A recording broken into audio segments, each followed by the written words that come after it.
Hi నమస్తే. ఈరోజు ఒక మంచి వీడియోతో మీ ముందుకొచ్చానండి. ఈ కార్తీక మాసంలో ఫ్యామిలీ ఫ్రెండ్స్ అంతా కలిసి ఒక మంచి దేవాలయానికి ఆహ్, వెళ్ళామండి.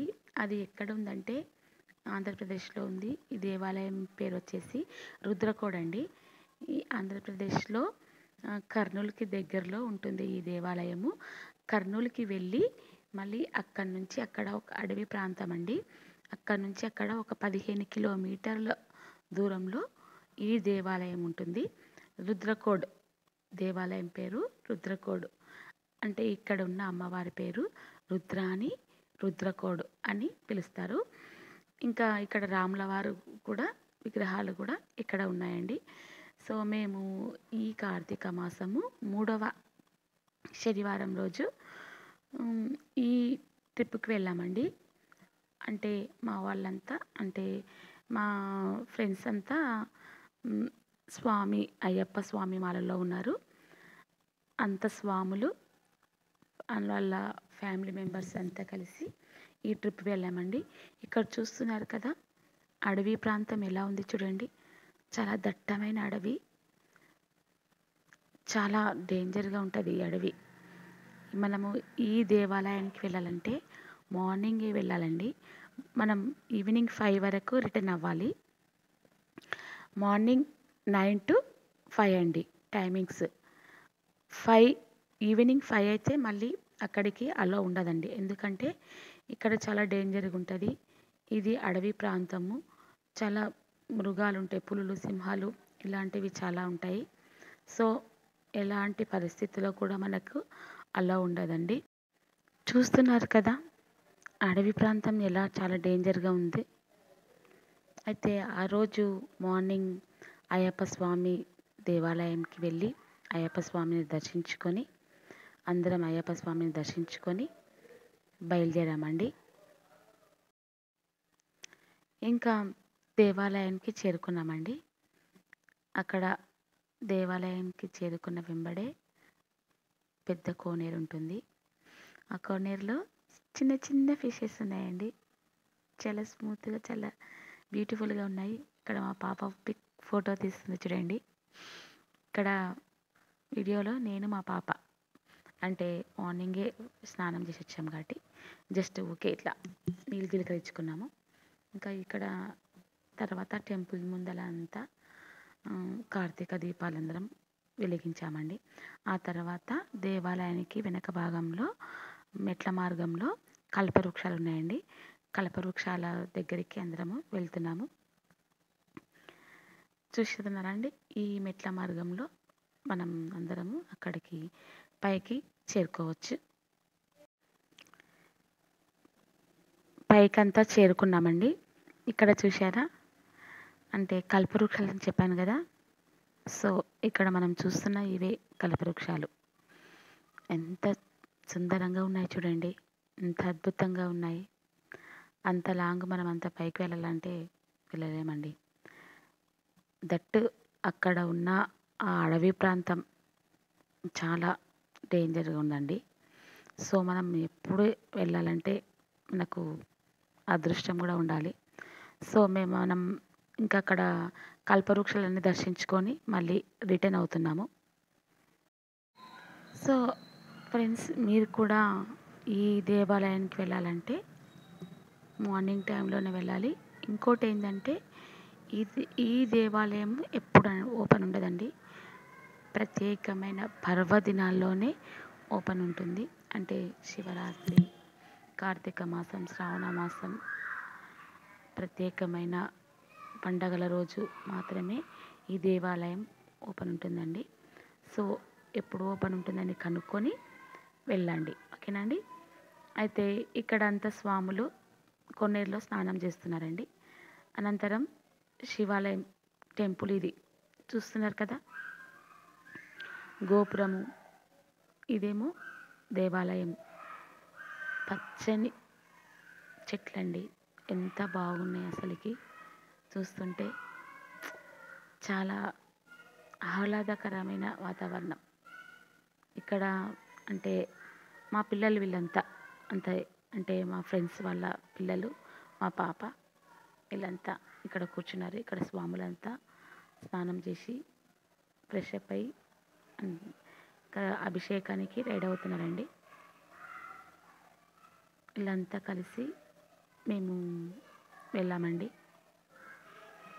అక్కడ అన్ని వెహికల్స్ ఉన్నాయి కదా, ఆ వెహికల్స్లో కూడా చాలా మెంబర్స్ దేవాలయం దర్శనం కోసం వచ్చారు. కార్తీక మాసం కదండి, చాలా వచ్చారు. ఇక్కడ పుట్ట ఉందండి, పుట్ట ఎంత బాగుంది చూడండి, చాలా పెద్ద పుట్ట. అయితే ఇంకొకటి ఏంటంటే తెలిసిన విషయము, కార్తీక మాసంలో పౌర్ణమి రోజు పాము కంపల్సరిగా ఆ పుట్టలలో నుంచి వచ్చి శివలింగం పైన పాంబాటం పెట్టేసి ఇట్లా పడుకుంటుందంటండి. చాలా అద్భుతమైన దృశ్యం అది. రుద్రాణి అని చెప్పిన కదా అమ్మవారు, రుద్రకోటేశ్వరుడు. सर्वभ्य नमस्ते अस्तु रूपभ्याम ईशान सर्वविद्यानमीश्वर सर्वभूतानां ब्रह्माधिपति ब्रह्मोधिपति ब्रह्मो शिवो मे अस्तु सदाशिवं शुद्धोदकेन स्नापयामि.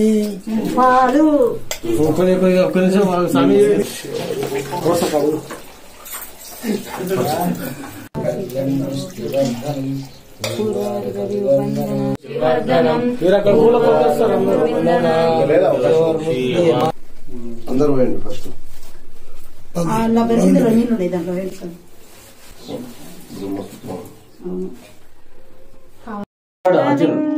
నిర్మల భావిత శోభితలింగం జన్మద దుఃఖ వినాశకలింగం తత్ప్రణమామి సదా శివలింగం దేవముని ప్రవరాచితలింగం కామదహర కరుణాకరలింగం దర్ప వినాశకలింగం తత్ప్రణమామి సదా శివలింగం. సకల యోనులలోన అకలంకముగ వెడలి ఒకసారి నిన్ను విడువలింగా ప్రకటించిన జువ్వ పలుకనైతిని మందబుద్ధినే మనయులింగా మొదలు నవమాసములు మాతృగర్భము నుండి ఉదయ చీలబడితి లింగా సదమలమైన అన్యస్త ప్రాణములకు చుదవని అర్లుచులింగా మలమూత్రముల దోన మునిగి తేలుచు చిన్న ముగ్ధ బాలుడనై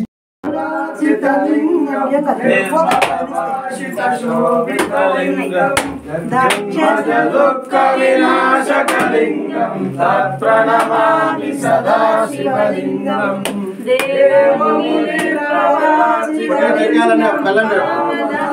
కరుణాకరలింగం వినాశకలింగం ప్రణమామి సదా శివలింగం సర్వసుగంధ సులేపితలింగం. ఓం నమ శివాయ, ఓం నమ శివాయ, ఓం నమ శివాయ, ఓం నమ శివాయ.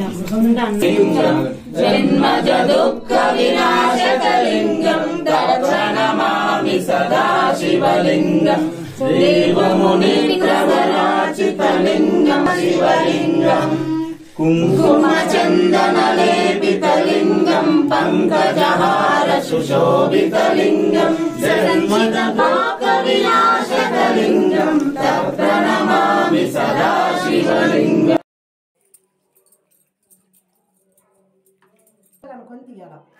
సో ఫ్రెండ్స్, ఈ రుద్రకోటేశ్వరుడికి మేమంతా కలిసి అభిషేకం చేశామండి. మొదట నీళ్ళు, తర్వాత పాలు, పెరుగు, చక్కెర, తేనె, నెయ్యి, పండ్లు వీటన్నిటితో అభిషేకం చేశాము. తర్వాత భస్మంతో స్వామిని కుంకుమ, పసుపు, గంధంతో కూడా అభిషేకం చేశామండి. ఆ తర్వాత స్వామికి అలంకరించుకున్నాము. స్వామికి లింగాష్టకం కూడా అందరం చదివాము, అష్టోత్తరాలు చదివాము. చాలా అద్భుతంగా ఆ రోజు పూజను జరిపించామండి. చాలా అరుదైన అద్భుతమైన రోజు ఆ రోజు. పరమాత్మ అభిషేకం అనంతరం స్వామిని అలంకరించామండి. తర్వాత ధూప దీప నైవేద్యాలతో స్వామికి అర్చన జరిపించామండి.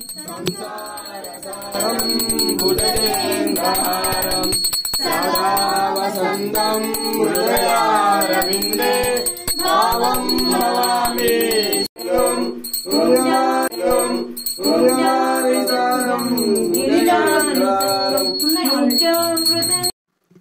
సో ఫ్రెండ్స్, పూజ అనంతరం ఇక్కడ అందరం ఫోటోషూట్ చేసుకున్నామండి. ఇక్కడ ఈ దేవాలయంలో ఫోటోషూట్కి చాలా అద్భుతమైన బ్యూటిఫుల్ ప్లేస్ అండి. ఈ దేవాలయం ఫోటోషూట్ చేసుకోవడానికి చాలా బాగుంటుంది. ఎవరైనా ఎప్పుడైనా ఫోటోషూట్ కావాలంటే ఇక్కడ వచ్చి ఫోటోషూట్ కూడా చేసుకోవచ్చు. చాలా బాగుంది. అయితే ఇంకొకటి ఇప్పుడు మీకు ఒక ముఖ్యమైన విషయం చెప్తున్నా చూడండి. ఇంకా మేము పూజ అన్ని కార్యక్రమాలన్నీ అయిపోయినాయి, ముగించుకున్నాము. నెక్స్ట్ రిటర్న్ అయినామండి. రిటర్న్ అయిన మార్గ మధ్యంలో ఒక అద్భుతం అండి. అమ్మో, చాలా భయమవుతుంది. ఎందుకంటే చిరుతపులి అండి. చూస్తున్నారా? అదిగో కళ్ళు, ముక్కు, మూతి మీకు కనిపిస్తుందా అండి? అమ్మో, చూస్తున్నారా? చిరుతపులి కనిపించిందండి. ఒక్కసారి గుండె ఆగిపోయింది. చిరుతపులిని చూసిన వెంబడే అదిగో ఎలా నిలబడి చూడండి, వెనుకకి మళ్ళీ తిరిగి చూస్తుంది. మేమంతా కారులోనే ఉన్నాము. ఇంకొకటి, కారులో అయ్యప్ప స్వాములం ఉన్నామండి అందరం. స్వామియే శరణమయ్యప్ప అని అందరం మొక్కుకున్నామండి, తలుచుకున్నాము అయ్యప్ప స్వామిని. వెనకకి తిరిగి మళ్ళీ చూసి సైలెంట్గా స్లోగా వెళ్ళిపోతుంది చూడండి. చిరుతపులండి. అమ్మ, ఒక్కసారి గుండె ఆగిపోయిందని ముందుకు వెళ్తూ ఉన్నాం. తర్వాత గోవులండి. ఎన్ని గోవులు వచ్చాయి చూడండి అసలుకి. హరే రామ హరే కృష్ణ, కృష్ణ కృష్ణ హరే హరే అంటే ఆ లోపట కాదండి, అక్కడ మృగాలు ఉంటాయి, అటు సైడ్ కాదు. కొంచెం ముందుకు వచ్చిన తర్వాత అన్ని గోవులన్నీ మాకు కనిపించాయి. తర్వాత మేమంతా వెళ్ళాం కదండి అక్కడికి. అక్కడ తీసుకున్న ఫొటోస్ అండి ఇవన్నీ. ఇక్కడ చూస్తున్నారా? ఇవన్నీ దీపాలు ముట్టించుకుంటూ వెలిగించుకుంటూ అంతా ఫ్రెండ్స్ అంతా కలిసి ఫొటోస్ తీసుకున్నాము. చాలా బాగుంది. ఇక్కడంతా లేడీస్. మేము ముట్టించిన వెలిగించిన దీపాలు ఇవైతే పైకి వెళ్ళిన చెప్పాను కదా కల్పవృక్షాలని, అక్కడికి దిగిన ఫొటోస్. ఇక్కడంతా ఫ్రెండ్స్. ఇది టెంపుల్లో దిగిన అన్నమాట. ఇది కూడా, ఇది శివుడు. ఇలా అంతా ఫోటోషూట్ చేసుకున్నాము. ఫిషెస్ అని చెప్పాను కదా, స్మాల్ స్మాల్ అవి. శివాలయం ముందర అందరం దీపాలు వెలిగించాము. నేను మా పాప ఇక్కడ ఫ్రెండ్స్ అంతా. పైన ఆల్రెడీ మీకు చెప్పాను కల్పవృక్షాలని. కల్పవృక్షాల దగ్గర ఈ ఫొటోస్. దేవాలయం రుద్రకోడ్ దేవాలయం చాలా అద్భుతంగా ఉందండి ఈ దేవాలయం.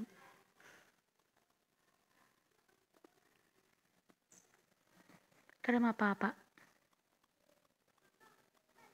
ఇక్కడ మా వారు అయ్యప్ప మాలలో ఉన్నారు. ఇక్కడ మా పాప కల్పవృక్షాలను మొక్కుతుంది. దేవాలయం ఇలా ఉంటుందండి.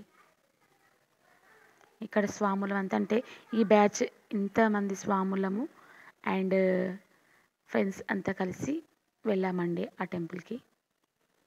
ఆ తర్వాత అక్కడ ఉసిరి చెట్టు ఉంది. ఉసిరి చెట్టు దగ్గర వన భోజనాలు కూడా చేశామండి అంతరం. అక్కడ మనకు వెళ్ళిన తర్వాత ఇంకొకటి మర్చిపోయాను, అక్కడ ఫుడ్ కూడా అవైలబుల్గా ఉంటుందండి. మన తోచినంత అక్కడ అన్నదానానికి అమౌంట్ ఇస్తే మనం వెళ్ళినప్పుడు కంపల్సరీ అక్కడ ఫుడ్ అరేంజ్మెంట్ ఉంటుందండి. No problem. ఫుడ్కి ఎలాంటి ప్రాబ్లమ్స్ లేవండి. అక్కడంతా ఉన్న వాళ్ళంతా భక్తులంతా మనకు ప్రసాదం చేసి పెడతారండి. ఇక్కడ స్వామివారిని దర్శించుకుంటున్నాను.